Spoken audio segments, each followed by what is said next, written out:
Oke, di sini ada soal. Ada sebuah perusahaan namanya Carbondale.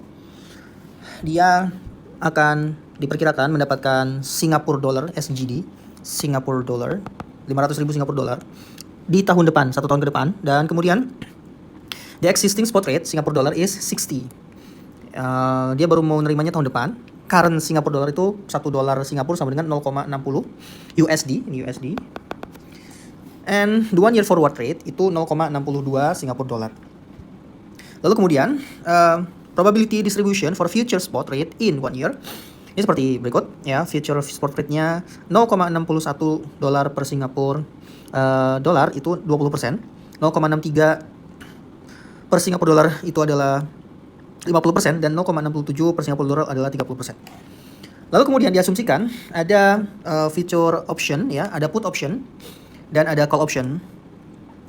Put optionnya sebesar 0,63 per Singapura dolar, call optionnya sebesar 0,60 per Singapura dolar dengan masing-masing premium 0,04 dan 0,03.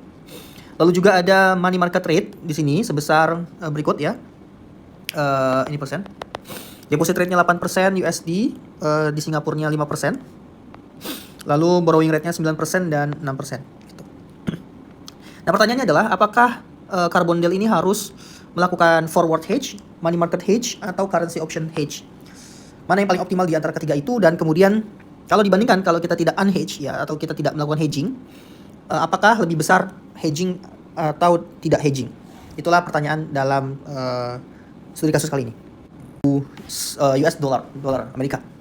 Tapi yang pertanyaannya kan ini bukan ini yang ditanyakan ya. Kenapa? Karena duitnya baru akan diterima 1 tahun lagi gitu ya.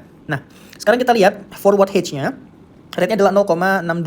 Maka di sini dia akan mendapatkan berapa? 500.000 kali 0,62 sama dengan 310.000 USD Amerika gitu ya. Oke. Di sini kita udah mulai melihat kalau kita melakukan forward ya, kita beli forward rate, nanti kita pasti akan dapat 310 dolar ya, 310.000 dolar gitu ya. Kenapa? Karena kita sudah menggunakan forward hedge gitu. Nah, sekarang kalau kita menggunakan money market hedge MMH. Caranya MMH itu adalah dengan, kan kita belum dapat uangnya kan, maka kita harus minjem dulu nih uang Singapura dolar sebesar 500.000, tentu di diskon dengan bunganya ya. Kenapa? Karena nanti di akhir kita harus bayar bunganya gitu ya. Nanti saya akan jelaskan ya. Lalu kita uang itu yang kita pinjam di Singapura dolar, lalu kemudian kita convert ke USD, lalu kemudian kita invest di USD ya, di money market di USD. Kita lihat ya. Di sini kalau 1 tahun kemudian nilainya adalah 500.000, maka nilai sekarang present value-nya berapa? Ya, kita lihat aja. 500.000 dibagi di discount rate dibagi 1 ditambah 0,06. 1,06 itu dari mana? Ini dari sini nih. Ya, borrowing rate di dalam SGD lebih rendah 0,06. Ini ya, 0,06. Maka ini jadinya 500.000 dibagi 1 ditambah 0,06 sama dengan Singapura dolar 471.698. Nah, kita pinjam sebesar 471.698, nanti di tahun depan akan kita bayar sebesar 500.000 gitu kan. Kenapa? Karena kita dijanjikan akan mendapatkan 500.000 Singapura dolar. Nah, angka 471.698 ini kemudian kita konversi ke USD dengan rate sekarang 0,6 kan? Ya, 0,6-nya di sini nih ya. Berapa? Dapatlah 283.019 ya, US dollar. Lalu kemudian kita investasikan dengan nilai 8% per tahun. Di sini ya, 8% per tahun.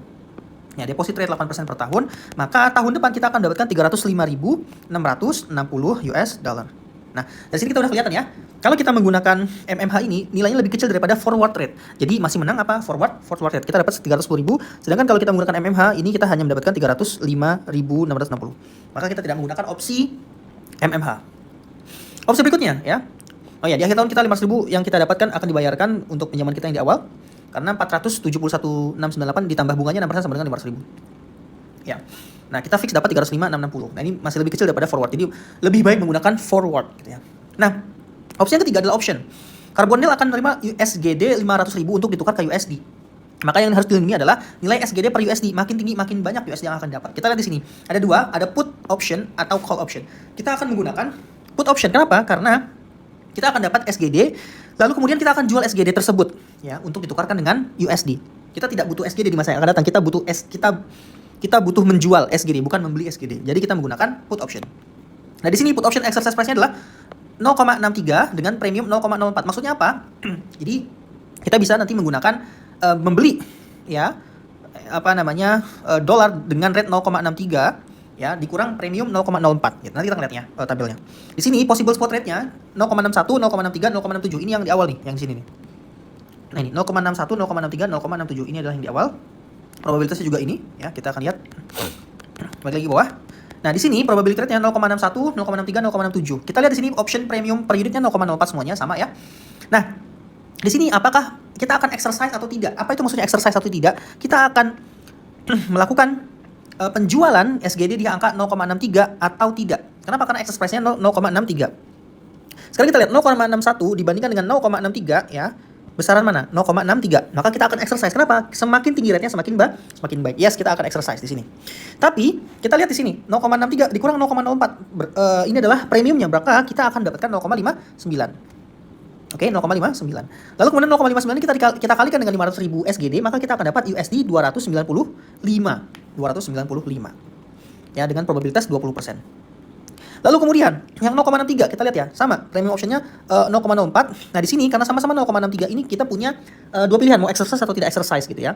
Kalau kita exercise misalkan yes, maka kita akan dapat amount rate per unitnya 0,63 dikurang 0,04. Kok sama ya 0,59? Iya betul, karena 0,63 adalah exercise price put optionnya, lalu dikurang 0,04. Maka kemudian kalau kita kalikan 500.000 tetap akan mendapatkan 295 ya. Di sini probabilitasnya 50%. Dan yang terakhir 0,67 ini kita no ya. Kenapa kita tidak exercise? Karena dia nilainya sudah di atas exercise price put option yaitu 0,67 gitu. Andai kan kita exercise maka kita akan dapatkan 0,67 dikurang 0,04 dapatlah 0,63 lalu dikali 500.000 sama dengan 315. Tetapi kalau kita lihat di sini ya, probabilitas mendapatkan 315 itu hanya 30%. Nah, ini hanya 30% probabilitas mengalahkan forward rate. Jadi didominasi oleh 70% mendapatkan 295. Maka option put option ya hanya akan menghasilkan 295. Maka lagi-lagi ini tidak kita ambil. Ya, maka kita akan kembali ke forward rate yang mendapatkan 310. Ini udah dua nih. Udah dua kali menang nih forward hedge ya kan? 310. Sekarang kita bandingkan dengan unhedged strategi. Kita lihat di sini possible spot rate-nya 0,61. Kalau dikali 500.000 akan mendapatkan 305.000 ya. 0,63 kalau dikali 500.000 akan mendapatkan 315. 0,7 dikali 500.000 akan mendapatkan 335. Dengan probabilitas sebagai berikut. 20%, 50%, 30%. Ini kalau digabungkan ya, yang 50% dengan 30% akan menjadi 80%. Artinya 80% akan kita dapatkan nilai di antara 315.000 sampai 335.000. Nah, ini angkanya sudah lebih besar daripada 310.000 yang forward hedge tadi kan. Forward kan tadi berapa? 310.000 kan? Ya 310.000 gini kan. Nah, ini lebih rendah daripada unhedged. Bisa jadi 315 paling minimal, paling maksimal 335. Ini probabilitas 80%. Maka strategi yang kita ambil adalah pilih yang unhedged ya. Ini adalah pilih yang unhedged. Kita pilih yang non hedging strategi.